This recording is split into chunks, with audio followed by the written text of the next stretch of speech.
Hi everyone, it's Marc Kaye here, and I'm really excited to do a little bit of comedy for you for the fundraiser at the Stageworks Theater.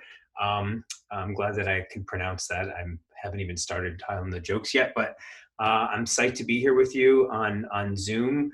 I hope everyone is doing well with the pandemic and everything. I'm kind of used to Zoom now, I have to say. I did a live event for the first time back in January, and it was weird for me to, wear pants. I wasn't used to that in the past year. I wasn't able to just like shut the camera off like when I wanted to like not see somebody who was like making dinner while I was doing my comedy. And I couldn't mute them. Like I tried touching somebody and they did not appreciate that. So I'm totally cool with the whole Zoom thing. In fact, I kind of feel like I've been okay with the pandemic, to be honest, because the social distancing thing is hard for some people, but I have two teenagers, so we've been doing it for a couple of years now. Like I haven't really seen my kids since 2012. Every now and then I'll catch them down the hall. I'll be like, hey, what's up? And they'll give me a dirty look. We call that antisocial distancing, which is sort of next level. I don't like to brag, but we're pretty good with it. I didn't realize last year at this time that it was going to be this serious. I'll be honest, when they first started telling us we had to wear a mask, I'm kind of cheap. So I just made one out of a yarmulke. I don't know if you guys know what a yarmulke is. It's like if you go to a Jewish event, like a bar or bat mitzvah. I'm not sure if you know what a bar or bat mitzvah is, but it's a very special thing when like you have a kid who's 13. You have a special event for them, and you take about $15,000 or $20,000 and you shove it up your ass. Yeah, it's very special. You do it for all your children. Yeah, it's in the Torah, in the Old Testament. It's a tradition. Yeah, it's lovely. But you have all these yarmulkes that you wear on your head, and I had all of them hanging around. So I found a YouTube thing, and I made a yarmulke mask. And let me tell you something. I'm gonna just something for you to take with you. But when you're wearing a Jew mask in ShopRite, people don't just stay 6 feet away from you. They stay like 6 hours away from you, which is not a bad thing in my case. So I think I'm just going to wear it forever, to be honest. I did order the real good masks, and now I don't know if you know this, they're making them out of the same material that they make bras out of. Yeah, I know, which means that no guy's ever going to be able to remove that mask by himself. Oh, he'll try, but like all their women are going to be totally annoyed with him. They're like, fine, just turn around and let me just take it off myself. I just hope that it's not made out of the same material that they make sports bras out of, because I don't want that kind of chafing on my face, rip my skin off as I'm trying to take off the bra. That would not be a good situation right there. I actually read a really interesting article that there is more plastic surgery now since the pandemic than before, which is weird. And I didn't understand why. And it's because people are getting facelifts now and they can hide it with their masks, which makes total sense to me because I have what they call resting terrorist face. You've heard of resting bitch face? Well, I have resting terrorist face. Back when we used to take planes, I used to always get pulled out of line. Yeah. And the mask kind of hides it. I've made more friends in the past year than I've had in the past 4 decades. It's true. Apparently, I'm not as intimidating looking and people don't want to arrest me. So that's been a positive. So basically, the pandemic's really working out for me. I just have to say. I'm not trying to brag or anything. I do feel like I'm very grateful that no one in my family has gotten COVID yet. It's me and two teenagers, like I mentioned, and I'm a little surprised because we live in squalor and filth constantly. And I thought, man, with two teenagers, if anyone's going to get sick, it would be us, right? And then I realized, oh, this is like when people visit India and they drink the water or whatever, and they get really sick. Like the people who live there, they drink the water, they eat the food, nothing happens. And then you go as a visitor and you're super careful. You happen to open your mouth while you're taking a shower, and then you got deli belly for 2 weeks. And I think it's because we're just used to all of the bacteria in my house that we're kind of like the slumdog millionaires of the tri-state area, kind of. We have an immunity. So yeah, another positive, like all this scientific stuff we're finding out, it's pretty incredible, I have to say. We are on Zoom. I'm on Zoom, and I don't have as much of an issue with it as other people do. I know some people have made a mistake with Zoom recently and done some untoward stuff that they shouldn't do, like Jeffrey Tubin. And I have to be honest, I kind of can side with him on this one. I do. I mean, here, just hear me out. From a guy's perspective, the name of this online platform is Zoom.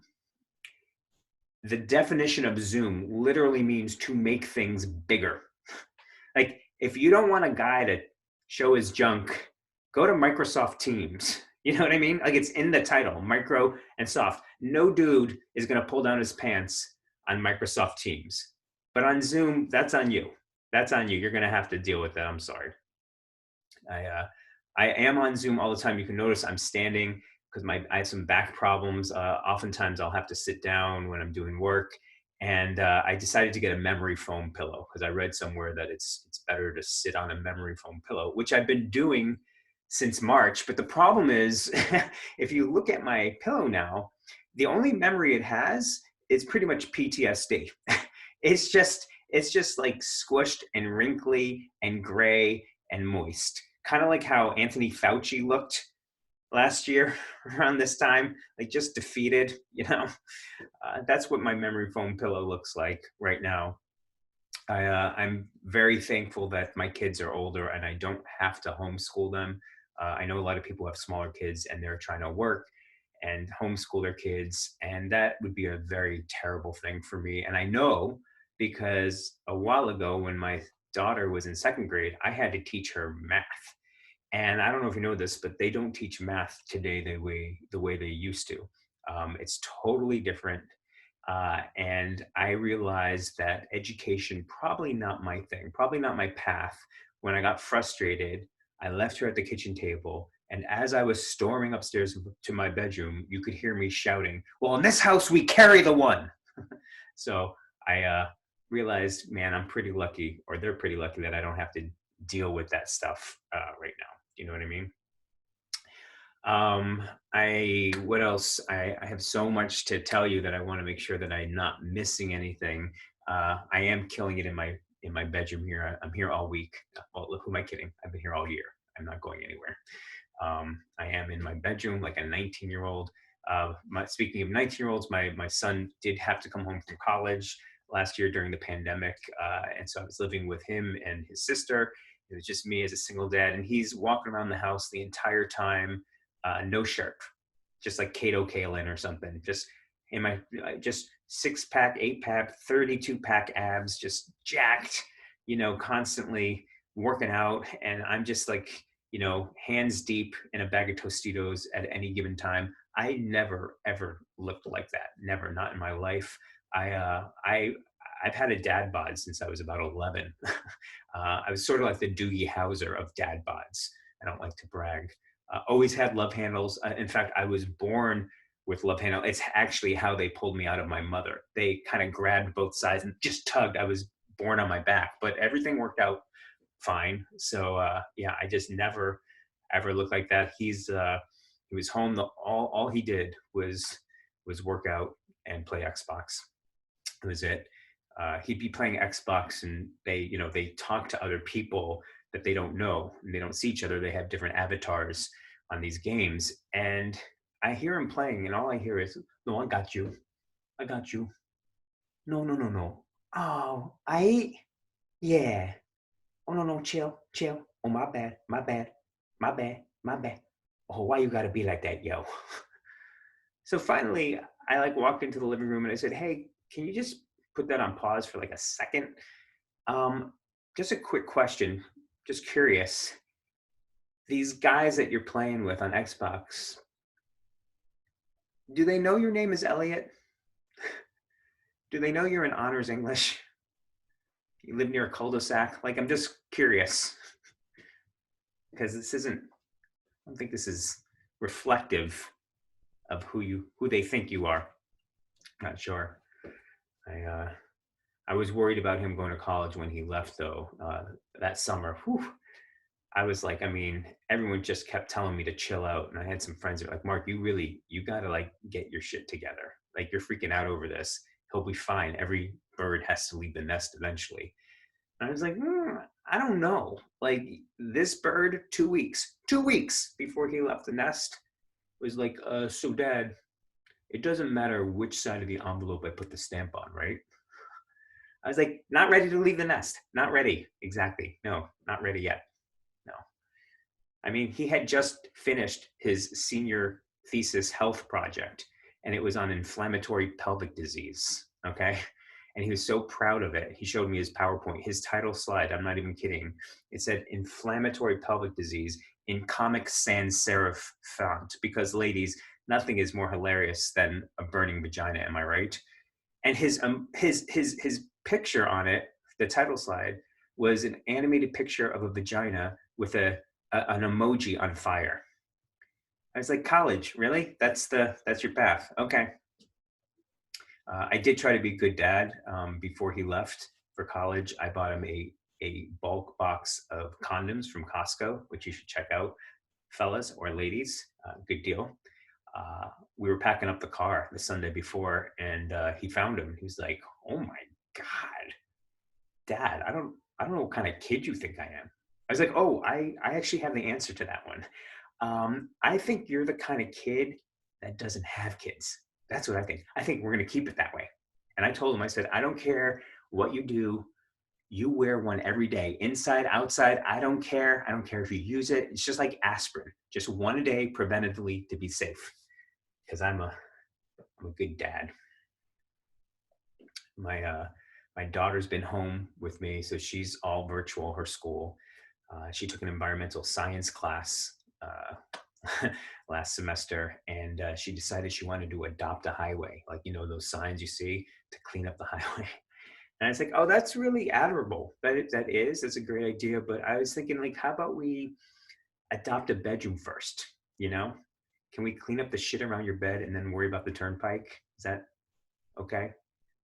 Like, think global but act local. Because she has enough single-use plastic water bottles around her bed to, like, suffocate an entire family of sea turtles. That's all I'm saying. And she's in a psych class now, which is totally different than when I took psychology. They're learning about gender equality and stuff, and that has blown my mind. Like, all kinds of weird stuff. She told me she found out her friend is a sapiosexual. I was like, your friend's a dinosaur, okay? She's like, "No, Dad, it means that she can't be sexually attracted to a guy unless she's intellectually attracted to a guy." I was like, "You're friends with a middle-aged Jewish woman? When did that happen? Do you have her number?" I'm kidding. I do not want a middle-aged Jewish woman. Plus, my bedroom is too small. It would never be able to fit all her shoes. Let's be honest. It would be a disappointment for both of us. Uh, there's another one that's heteroflexible, which is not a yoga position. Who knew? Genderqueer. This one's, like, incredible. Like, you could be a dude or a woman. You could change the way you feel during the day. You get your own set of pronouns, right? And my thing is I think you should be whoever you want to be. Like, you don't tell me what to be. I don't tell you what to be. Let's just all love each other and get along. And I don't care. Honestly, I just can't keep up. I think I'm just too old to keep up. You know what I mean? I just don't know where the line is. Like, can I be species queer? Like I'm a dude, but sometimes I feel like a horse. Sometimes I feel like a cow. Sometimes I feel like a pig. My pronouns are nay, moo, and like, is that okay? I don't know. She's always texting, which makes me super nervous because I'm a horrible texter. I am. 2 winters ago, we had this huge snowstorm. It was super, super cold. And my kids and I all have this thing called Raynaud's, where you kind of lose circulation in your fingers and your toes. And, I got teenagers. They don't want to talk to me. So I'll do anything to try to connect. So I texted my son. He was like 17 at the time. And I go, "Yo, dude, good news. Got a box of hand warmers for BJ's." That's what I texted to my son. It was supposed to say I got them from BJ's, not for BJ's, although no judgment if that's your thing. But he didn't make eye contact with me until about April of that year. That's when I turned a preposition into a proposition like that. And that was not a good, that's why I hate texting is kind of my point. The good thing about having my kids home is that we do spend more time together, and that is a good thing. I've been able to take walks. My daughter was, it's interesting what comes out. Like she was telling me how she thought a friend of hers was a lesbian. I was like, well, how do you know? She's like, I can just tell kind of like by the way she looks at me. I said, that doesn't mean anything. She's like, Dad, it's not just that. Like she's really good at fixing things. I was like, oh yeah, she's totally a lesbian. You should have her over, actually. Like, why doesn't she spend the weekend? Like maybe we could finally get the toilet fixed. You wear something low cut, I'll get the toolbox. We'll order pizza. It'll be fun. Like, I'm like, this could be very lucrative for all of us. I know. I feel like that sounds like I'm pimping out my daughter, but I'm a good dad. Like seriously. I do try to be a good dad. I've been studying Buddhism a lot about being in the moment. But that doesn't work when you're trying to be a dad, particularly to like a son who's like a jock. I remember my son was playing baseball and all the other dads were like, square up your feet, choke up on the bat. And I was in the stands. I was like, honor the moment, son. Remember, this is your path. And it was not his path. And he did not honor the moment, nor me. Yeah, that did not happen. Uh, I do enjoy being a dad, though. I do. I don't like when people keep telling me to enjoy it now, though. You know what I mean? It's a lot of pressure. Like maybe this has been a situation with you guys, but when I was first married, people kept saying, "Oh, Mark, enjoy it now. You'll miss your freedom one day." And then when I had kids, people were like, "Oh, Mark, enjoy it now. You'll miss your kids one day." And I just feel like, am I going to be 85 years old, and like some 100-year-old dude comes up to me, he's like, "Oh, Mark, enjoy it now. You'll miss your real teeth one day." I just don't know. I don't know. I've been doing a lot of things in the pandemic that I didn't do before, like Netflix. I've been watching a ton of Netflix, like everybody else, and I'm really into documentaries. I saw this one called Game Changers. I don't know if you've heard about it, but it's about these extreme athletes who have really upped their game since they've been on a vegan diet, all vegan diet.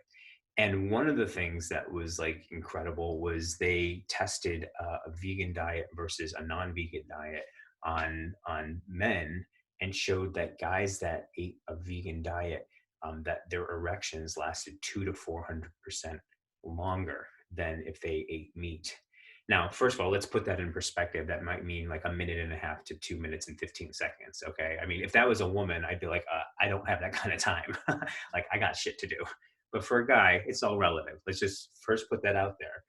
But the thing that I don't understand is that for the study to be statistically significant, that means that the women who had sex with the guys who only ate vegan had to be the same women that had sex with the guys that ate meat. And I just want to know, like, who are these women? And how do you enroll for this trial? I don't care which arm of the trial. I'm vegetarian, but if I got to eat a burger, for science, I'll do it. It's not a big deal. I've been listening to a lot of podcasts too. And I heard one recently called, it was on Fresh Air, and it was about the lost art of breathing. This guy wrote a book. He was talking about how that we know how to breathe when we're in utero, we're in our mom's bellies. But as soon as we get born, we start learning the wrong way to breathe. And he said something that is crazy, but we have erectile tissue in our noses. And I was like, finally, nose envy. Do you know how many years I have been waiting for this? Because I don't mean to brag, but my mask is a magnum. I'm just going to leave it there. That was very empowering. I'm telling you, the pandemic has really turned out for me. I'm just gonna put it out there. I'm trying to be kind to myself. I don't know if you guys are in this boat, but a lot of time to think, a lot of alone time. And I read something about being compassionate to yourself and showing yourself self-compassion the way you would with your best friend or someone you loved. And one of the tips was that when you're feeling shame or guilt or something, that you should kind of feel it in your body, and wherever you feel it in your body, you should touch it and even rub it. And the problem is depending where exactly you feel that shame, rubbing it might be how you got in the shame spiral in the first place. Not sure that's such a great idea. I think they need to rethink that one. Is kind of, that's all I gotta say. Um, I I've been learning a lot about myself as I age this past year. I actually was starting to feel sort of good about myself because, I saw myself in the mirror and I was like, oh, I don't look so bad for my age. And then I realized I didn't have my glasses on. And I realized bad eyesight, it's kind of like Photoshop. It just takes out it just smooths everything out, takes all the wrinkles out. It'd be awesome. It's be awesome to just walk through the world and only see what you want to see. I'm playing a lot of games, getting older that I never played before. Like I don't know if you know this one, but it's called "Hey, what did I leave in the microwave?" Do you know that one? It's one of my favorites. I'm pretty good at it. I don't like to brag. If you are interested in how you play it, it kind of goes like this. So at night around 7 or 8, you put something in the microwave. It doesn't really matter what it is. It could be popcorn, it could be tea, doesn't really matter. And then you nuke it, and then you walk away for the rest of the night, go to sleep, wake up the next morning to heat something up, and realize you totally forgot about it. That's hey, what I leave in the microwave. And sometimes, it's not just tea or popcorn. Sometimes it's like a burrito, which helps with my other favorite game. Hey, what's that smell? So some games that you can play. You're welcome. I got a physical last year, and it was not only the first time I did a physical with a mask on and nothing else, which is a weird feeling. That's like the old guys who put every piece of clothing on before their underwear. That's what I felt like. It was just naked Mark with a mask. First time that happened. It was also the first time that I had a physical from a woman doctor. Was not prepared for that. First of all, she came in and she must have seen the look on my face because she asked me if I, you know, had any issues, which of course I do. But I was like, no, no, no. Well, everything's good. Everything's really good. Secondly, she explained everything to the T. And as she was explaining stuff, she kept checking in. She'd be like, so first I'm going to take your temperature. Any questions? No, I'm good. Okay. And then what I'll do is I'm going to write down the temperature because I wanted to note it next to how it was last time. Any questions? And she just kept checking in with me. And for 20 years, I've been going to the same dude who just comes in, violates me, and then leaves. And I kept thinking, oh my God, this must be what women are talking about. I finally get it.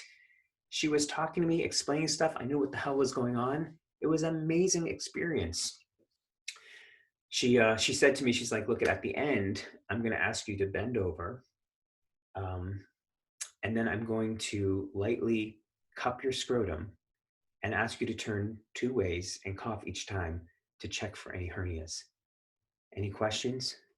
And I was like, this time I do. Yeah, a couple. I do. I have a couple. So first of all, related to the said cupping of the scrotum, just curious, this is included in the copay? This is extra? And it's fine. I'll pay for it if I have to. I just want to. And my second question, also related to the said cupping of the scrotum, I'm just curious for research, really. How many times did you have to stand in front of the mirror and say, I'm going to lightly cup your scrotum before you could say that without laughing? I'm just, again, for the purposes of research, just curious. I did the 23andMe, which was horrible. That was a waste of $150. I was like all excited because of the commercials. All these people who find out they've got long lost cool relatives who are like biracial and they sing reggae music, or they're, related to Van Gogh or Michelangelo. It was like amazing. I was like, please, please. They send you a report back with a pie chart, and each slice of the pie is a different color for all the cool nationalities you are. I was going to be like the United Colors of Benetton, if you remember that. I was so excited to get my pie chart back, and I get my report, and it wasn't a pie. No, it was just a bagel. It was just like one blue bagel with a big poop emoji and a yarmulke right in the middle. 99.5% Eastern European Jew. That's right. It was just the most depressing. I mean, it's just, of course, because my family has basically been screwing each other in the same village since the 1700s. Okay. I mean, look at me, honestly. My hair is in a ponytail, but it's like a total Jew fro, right? If my eyes are any closer, one generation from now, we're just going to look like Cyclops chia heads, right? That's why I'm telling my kids, you need to procreate with like some people from the Netherlands or from Denmark or something. We need some more blonde in the family and straight hair, eyes that are a little bit further apart. It's not a good situation anymore.